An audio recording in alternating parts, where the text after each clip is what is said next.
Olá, meus amigos, meus irmãos, estamos aqui retornando para darmos continuidade ao nosso estudo e hoje nós temos o quarto capítulo que fala sobre Jesus e a oração. Como nós sabemos, Jesus ele é o nosso exemplo em tudo. Ele disse certa feita em João capítulo 13 e o versículo 15, o seguinte: porque eu vos dei o exemplo, para que, como eu vos fiz, façais vós também. O apóstolo Paulo disse: sede, pois, meus imitadores, como também eu sou de Cristo. Amém? Então, ao lermos a Bíblia e lendo com paciência, nós iremos perceber que Jesus orava mais do que pregava. Lucas registra que às vezes ele passava a noite toda em oração. É o que nós podemos ver no livro de Lucas, no capítulo 6 e do versículo 12, quando ele diz: num daqueles dias, Jesus saiu para o monte a fim de orar e passou a noite orando a Deus.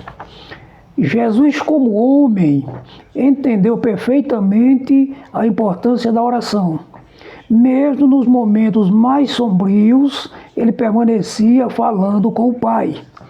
O texto de Mateus, no capítulo 26, do 36 ao 46, naquele momento em que antecedia a sua crucificação, ele se encontrava no Getsêmani e veja aqui o relato que Mateus faz.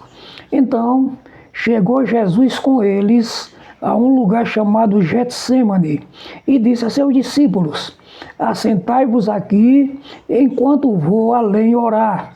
E levando consigo Pedro e os dois filhos de Zebedeu, começou a entristecer-se e a angustiar-se muito. Então lhes disse: a minha alma está cheia de tristeza até a morte. Ficai aqui e vigiai comigo.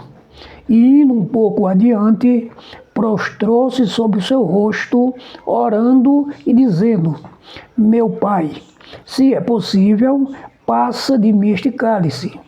Todavia, não seja como eu quero, mas como tu queres. E voltando para os seus discípulos, achou-os adormecidos e disse a Pedro: então, nem uma hora pudeste vigiar comigo? Vigiai e orai, para que não entreis em tentação. Na verdade, o espírito está pronto, mas a carne é fraca. E, indo segunda vez, orou dizendo: meu Pai, se este cálice não pode passar de mim sem eu beber, faça-se a tua vontade. E voltando, achou-os outra vez adormecidos, porque os seus olhos estavam carregados. E deixando-os de novo, foi orar pela terceira vez, dizendo as mesmas palavras. Então chegou junto dos seus discípulos e disse-lhes: dormi agora e repousai.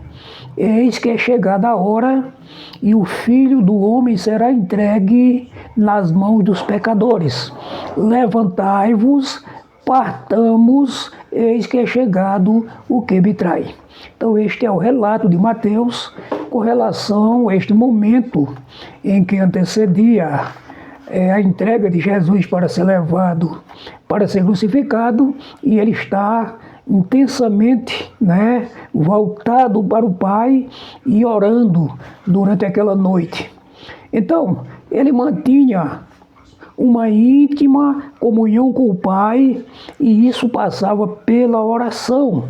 Lucas disse, no capítulo 5 e 16, mas Jesus retirava-se para lugares solitários e orava.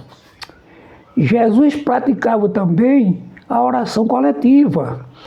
É o que Lucas diz em 9 e 18.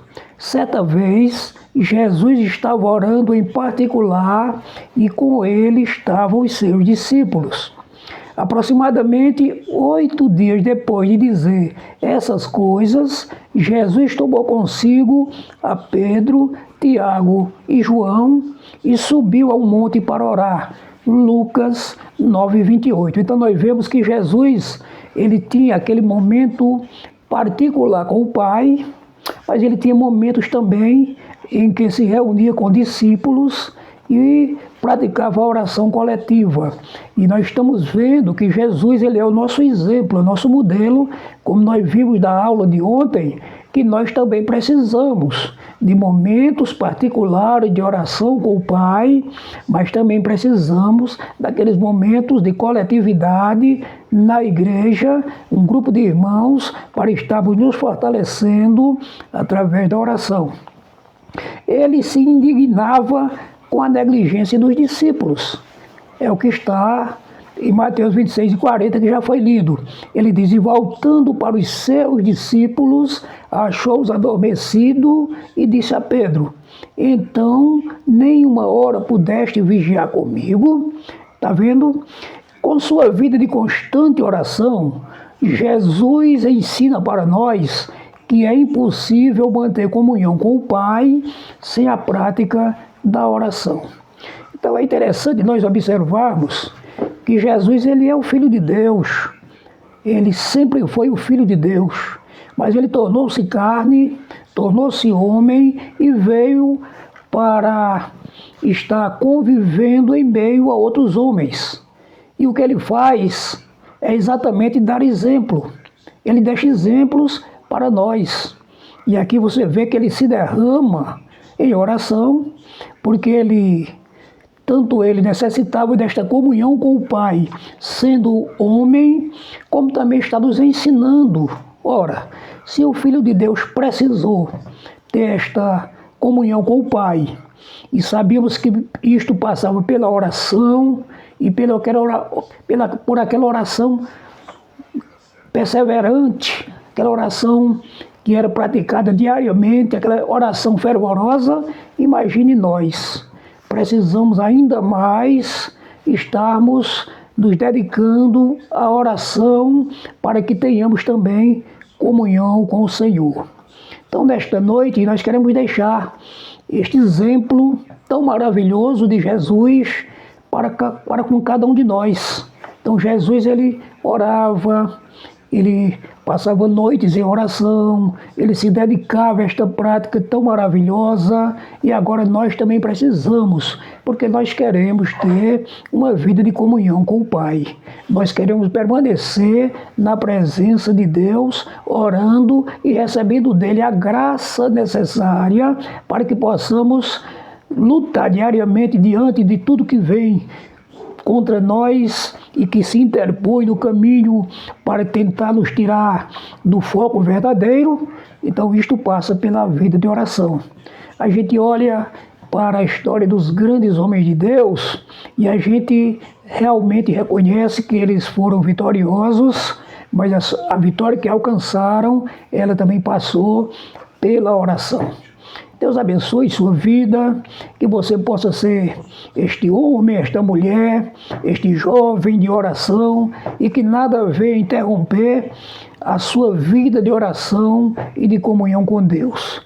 Amanhã nós vamos dar continuidade, amanhã nós vamos falar sobre a igreja primitiva e a oração, tá certo? Nós estamos aqui trazendo uma espécie de seminário falando de oração de maneira mais ampla, mas eu acredito que vidas estão sendo abençoadas, estão sendo alcançadas e estão reconhecendo a necessidade da oração, que é algo fundamental para a nossa vida espiritual. Fica com Deus, Deus abençoe sua vida e até amanhã, se Deus permitir.